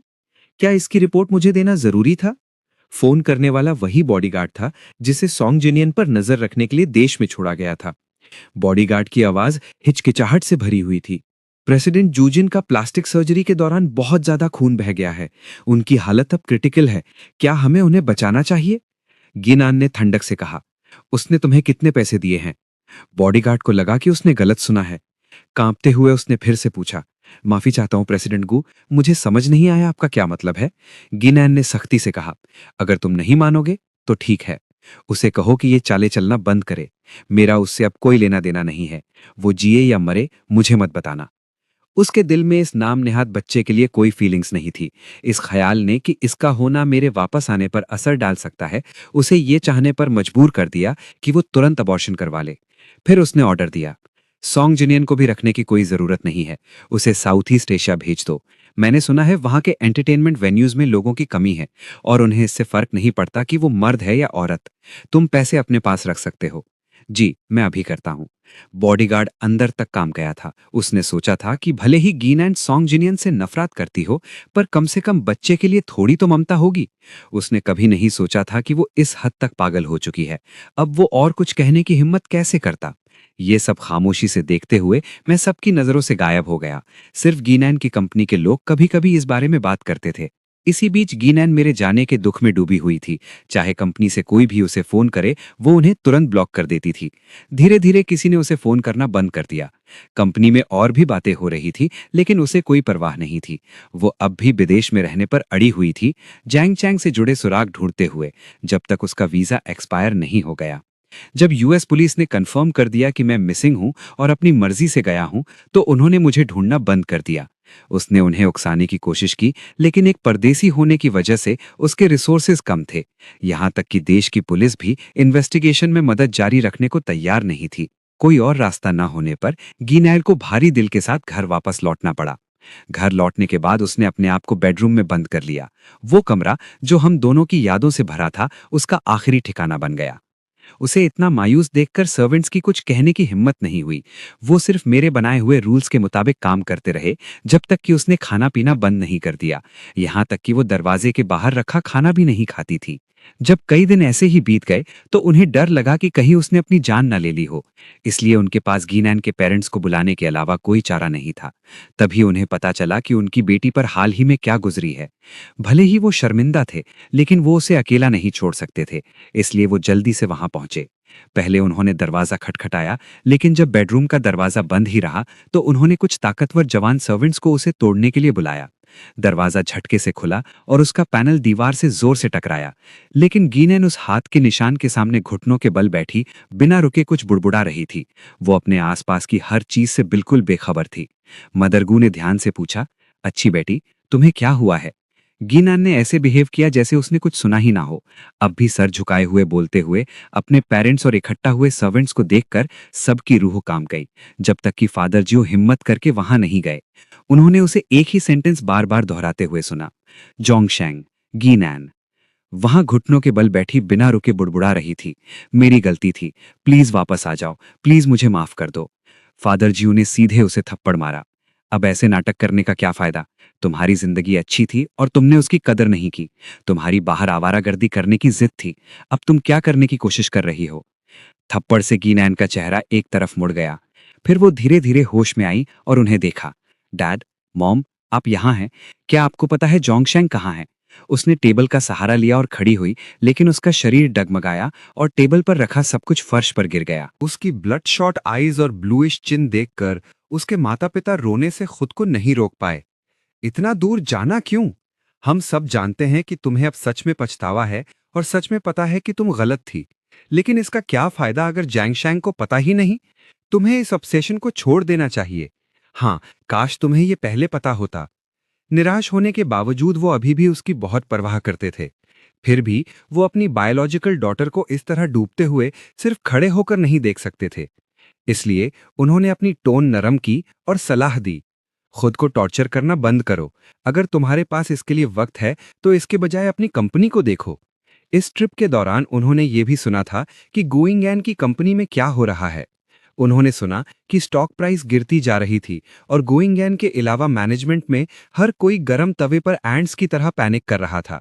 उसके स्कैंडल की वजह से वो पहले ही कई बड़े कॉन्ट्रैक्ट्स खो चुके थे और डाउनहिल जाना शुरू हो गए थे। लेकिन गुइंगैन ने एक भी काम की बात सुनने से इनकार कर दिया। उसकी आंखों में एक अजीब सा लुक आया। उसकी आवाज वैसी ही थी जब उसने कहा, कौन कहता है कि ये चीजें बेकार हैं? जब तक मैं पूरी सिंसेरिटी के साथ रिफ्लेक्ट करूंगी, जैंगशैंग मुझे जरूर माफ कर देगा। ये देखकर कि वो मेंटली अनस्टेबल लग रही थी, मदर जू फूट फूट कर रोने लगी। वो फ्यूचर में तुम्हारा क्या होगा हनी? सिर्फ वहां खड़े मत रहो, जल्दी करो, कुछ सोचो। फादर जू ने गुइंगैन को पकड़ा और उसे जगाने की कोशिश की। वो गुइंगैन को बाहर घसीटना चाहते थे और फिर सर्वेंट से जबरदस्ती वो ज्वेलरी बॉक्स फेंकवाना चाहते थे ताकि गुइंगैन को रियलिटी का सामना करने पर मजबूर कर सकें। अनएक्सपेक्टेडली, भले ही उसने कई दिनों से मुश्किल से कुछ खाया या पिया था, वो अभी भी मजबूत थी। हमारी वेडिंग रिंग्स को कोई नहीं छू सकता। गुइंगैन ने फ्रैंटिकली सबको भगा दिया। स्ट्रगल के दौरान उसकी स्लीव्स ऊपर चढ़ गई, जिससे कई पुराने और नए स्कार्स दिखने लगे। उसने वो सब खुद एक नाइफ से काटे थे। उसके माता पिता ने सिर्फ एक बार देखा और फिर और भी जोर से रोने लगे। ओ नहीं, क्या वो सच में इंसेन हो गई है? क्या हमें जैंगशैंग को मनाने का कोई रास्ता सोचना चाहिए कि वो वापस आए और उससे एक बार मिले? उसने जैंगशैंग के साथ इतना बुरा किया और वो इतने डिसाइसिवली चला गया, वो भला वापस कैसे आ सकता है? फादर जू ने दर्द और हेल्पलेसनेस दोनों महसूस की, लेकिन वो उसे पागल होते हुए सिर्फ देख नहीं सकते थे। बहुत सोच विचार के बाद फादर गुइंगैन ने गुइंगैन का नाम एक हाल ही में popular missing person TV show के लिए साइन अप कर दिया। जब गुइंगैन को पता चला कि वो इस तरह से मुझे ढूंढ सकती है, तो उसमें थोड़ी जान वापस आई। उसने ब्लैकलिस्ट से ब्लॉक नंबर हटाया और हैरानी से अपनी असिस्टेंट को कॉल किया। कॉल रिसीव करके असिस्टेंट बहुत खुश हुई। प्रेसिडेंट गू, आप आखिरकार हाल ही में ठीक हो गई। गुइंगैन ने बीच में रोका। मुझे काम की बातों के बारे में मत बताओ। मैं जल्द ही एक टीवी शो पर जा रही हूं। पीआर डिपार्टमेंट से इसे तुरंत प्रमोट करवाओ और इन्वेस्टमेंट का एक और राउंड ऐड करो। यकीन दिलाओ कि प्रोग्राम जितनी जल्दी हो सके एयर हो। क्या आप क्लैरिफाई करना चाहती हैं कि पहले क्या हुआ था? मैं जैंगशैंग से माफी मांगना चाहती हूं और उससे एक और मौका मांगना चाहती हूं। पहले जो कुछ भी हुआ वो मेरी गलती थी। गुइंगैन ने और भी बहुत सी बातें कहीं, लेकिन असिस्टेंट ने उनमें से कुछ नहीं सुना। उसने सिर्फ डिसबिलीफ में पूछा, क्या आपने हम बाकी लोगों की सिचुएशन के बारे में सोचा है? कंपनी की रेपुटेशन बिल्कुल गिर जाएगी, तब सबकी जॉब्स का क्या होगा? ये बहुत ज्यादा सेल्फिश है। लेकिन गुइंगैन ने कहा, उसका मुझसे क्या लेना देना? गुइंगैन सिर्फ अपनी परवाह करती थी। उसने ये तक नहीं सोचा था कि क्या मैं चाहता था कि मुझे इस तरह पब्लिकली ढूंढा जाए। मैं कभी ऐसा इंसान नहीं था जिसे प्राइवेट मैटर्स एक्सपोज करना पसंद हो। स्पॉटलाइट के नीचे असिस्टेंट का दिल तुरंत ठंडा पड़ गया। प्रेसिडेंट को, क्या आपके पास कोई और अरेंजमेंट्स हैं? हाँ, प्रोग्राम एयर होने के बाद मेरा अपॉलॉजी वीडियो कंपनी वेबसाइट पर पोस्ट करो और सारे बड़े ग्लोबल सोशल प्लेटफॉर्म्स पर प्रमोशन करो। कुछ भी छूटना नहीं चाहिए। यकीन दिलाओ कि जैंगशैंग को पता चले कि मुझे पछतावा है। क्या तुम समझ गई? गुइंगैन अभी भी पहले की तरह ही बॉसी थी। उसे कोई अंदाजा नहीं था कि पूरी कंपनी शिकायतों से भरी हुई थी और काफी वक्त से उससे बतौर प्रेसिडेंट अनसैटिस्फाइड थी। असिस्टेंट पहले उसे ये बताना चाहती थी, लेकिन अब उसे लगा कि ये बेकार है और कुछ कहने की जरूरत नहीं थी। समझ गई। प्रेसिडेंट गू, मैं इस मामले को ठीक से हैंडल कर लूंगी। उसके लहजे के गहरे मतलब को गुइंगैन ने इग्नोर किया। गुइंगैन आने वाले मिसिंग पर्सन प्रोग्राम में पूरी तरह से खुद को झोंक दिया। उसने पहले से ही कई ड्राफ्ट्स लिखे और घर पर अनगिनत बार रिहर्स किया। ये सब सिर्फ ये यकीन दिलाने के लिए कि वो फिल्मिंग के दिन नेशनल ऑडियंस के सामने सबसे सिंसियर एटीट्यूड के साथ मुझे वापस आने के लिए मना सके। उसने रोते हुए मुझसे माफी मांगी। मुझे माफ कर दो, मैंने अपनी कसम तोड़ी और उन वादों को निभाने में नाकाम रही जो मैंने प्रपोज करते वक्त किए थे। पर प्लीज मेरा यकीन करो, अकेली इंसान जिसे मैंने कभी प्यार किया है वो तुम हो। प्लीज वापस आ जाओ। उसने सारी दिखावटी बातें छोड़ दी और अपने फादर की उस ऑफर को भी मना कर दिया जिसमें कोई और उसके अपॉलॉजी लेटर को पॉलिश करता। उसे सिर्फ ये उम्मीद थी कि प्रोग्राम में उसके सिंसियर इमोशंस मेरे द्वारा देखे जाएंगे। शुरुआत में असिस्टेंट ने एक एक्सीलेंट काम किया। कंपनी वेबसाइट और सभी बड़े सोशल प्लेटफॉर्म्स के होम पेजेस पर उसका अपॉलॉजी वीडियो दिखाया गया। इस दौर में जो कोई भी इंटरनेट इस्तेमाल करता था वो उसका स्टेटमेंट देख सकता था। लेकिन सिर्फ 3 दिनों बाद हालत बदल गए। पहले कंपनी वेबसाइट बंद हो गई, फिर सभी बड़े सोशल प्लेटफॉर्म्स नए एड्स से बदल दिए गए। ऐसा लग रहा था जैसे पहले जो कुछ भी था वो सिर्फ एक इल्यूजन था। गुइंगॉन ने गुस्से में असिस्टेंट को कॉल किया, लेकिन इससे पहले कि वो कुछ बोल पाती, दूसरी तरफ से आरोपों की बौछार शुरू हो गई। प्रेसिडेंट गू, मुझे लगा था कि इन 3 महीनों में कंपनी मैनेज करने की अपनी अक्षमता साबित करने के बाद अब आपको इन चीजों की कोई परवाह नहीं है। सच बताने के लिए आज का दिन सच में रेयर है। आपके फेवरेटिज्म की वजह से कंपनी काफी समय से केओस में रही है। बिजनेस रुक गया है और हर डिपार्टमेंट पैनिक में रहा है। खुशकिस्मती से आपका कंपेटिटर इस मेस को संभालने के लिए तैयार था, इसलिए सबके पास अब भी नौकरियां हैं। मेरे शेयर्स का क्या? असिस्टेंट उससे पूरी तरह निराश था और उसने ठंडे लहजे में कहा, कंपनी को बैंक्रप्सी लिक्विडेशन के बाद बेच दिया गया। आपके स्टॉक्स शायद अब सिर्फ रद्दी कागज हैं। फिर कॉल काट दिया गया। गोइंग ऑन कुछ देर के लिए सुन रह गई, लेकिन वो पूरी तरह निराश नहीं हुई। उसके पास अब भी सेविंग्स की एक बड़ी रकम थी जिसे आम लोग एक फॉर्च्यून समझेंगे। ये मेरे लिए उसकी तलाश जारी रखने के लिए काफी थी। उसका फोन हर वक्त ऑन रहता था ताकि वो मेरे बारे में कोई भी न्यूज मिस ना कर पाए। लेकिन गोइंग ऑन के मुझे ढूंढने से पहले ही पैसे जल्द ही खत्म हो गए। उसके बदले उसे अनगिनत स्कैम कॉल्स मिलने लगे। उनमें से हर किसी ने दावा किया कि उन्होंने मुझे देखा है, लेकिन कुछ भी बताने से पहले पेमेंट की मांग की। उसने उनमें से हर एक को स्वीकार कर लिया। चाहे उन्होंने कितना भी मांगा हो, वो देने के लिए तैयार हो गई। उसके अकाउंट से पैसे लगातार निकलते रहे जब तक कि एक दिन ट्रांसफर करते वक्त उसे इनसफिशिएंट फंड्स का नोटिस नहीं मिला। उसके बाद यहां तक कि स्कैमर्स ने भी उस पर ध्यान देना बंद कर दिया। वो किसी टोम की तरह विला की हिफाजत करती रही, अब भी ज्वेलरी और अपॉलॉजीज का सामना करते हुए, जब तक कि एक और महीना नहीं बीत गया और अंत में वो इसे मजीद बर्दाश्त नहीं कर सकी और बेहोश होकर फर्श कर गिर गई। सिर्फ तब उसे एक सर्वेंट द्वारा हॉस्पिटल भेजा गया जो रिजाइन करने आया था। गुइंगॉन के पेरेंट्स इस बेटी को लेकर चिंता करते करते सुन्न हो गए थे, लेकिन उसके फैमिली फॉर्चून लुटाने के बाद वही अकेले बचे थे उसकी देखभाल करने के लिए। डॉक्टर ने गुइंगॉन की जांच की और एक असाधारण गंभीर भाव से बात की। आपको जितनी जल्दी हो सके खुद को तैयार कर लेना चाहिए।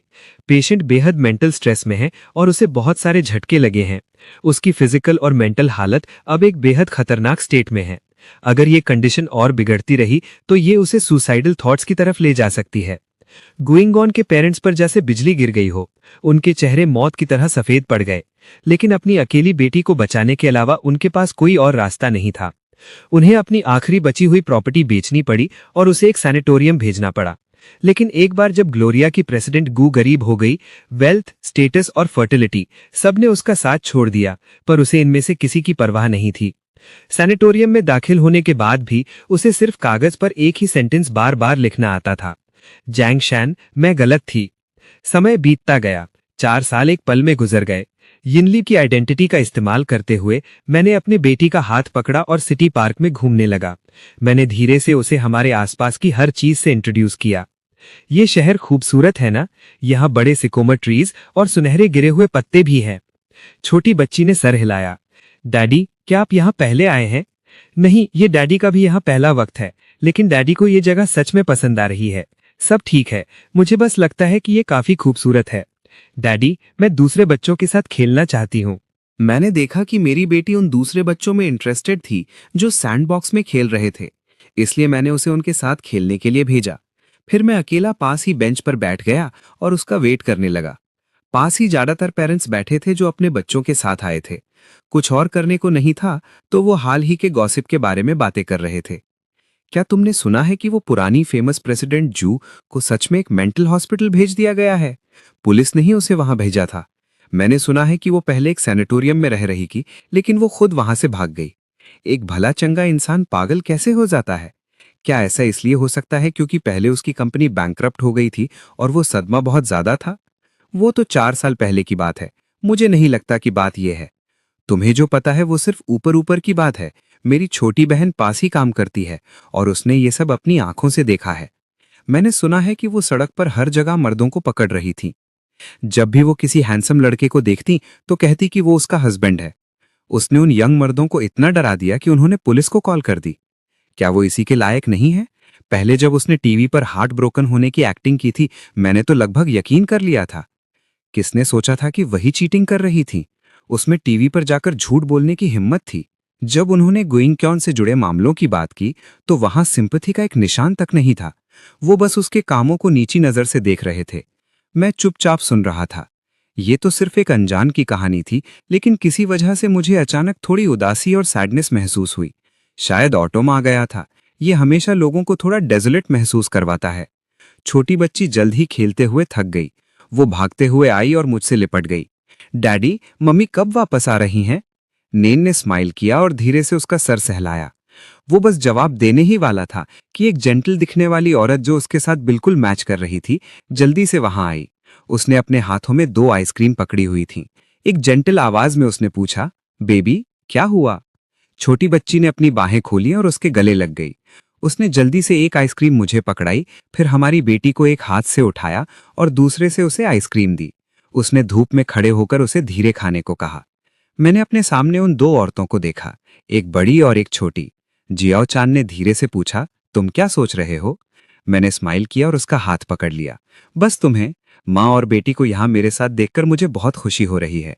हमारी 3 लोगों की फैमिली फ्यूचर में जरूर खुश और जॉयफुल रहेगी। हाँ, हम जरूर रहेंगे।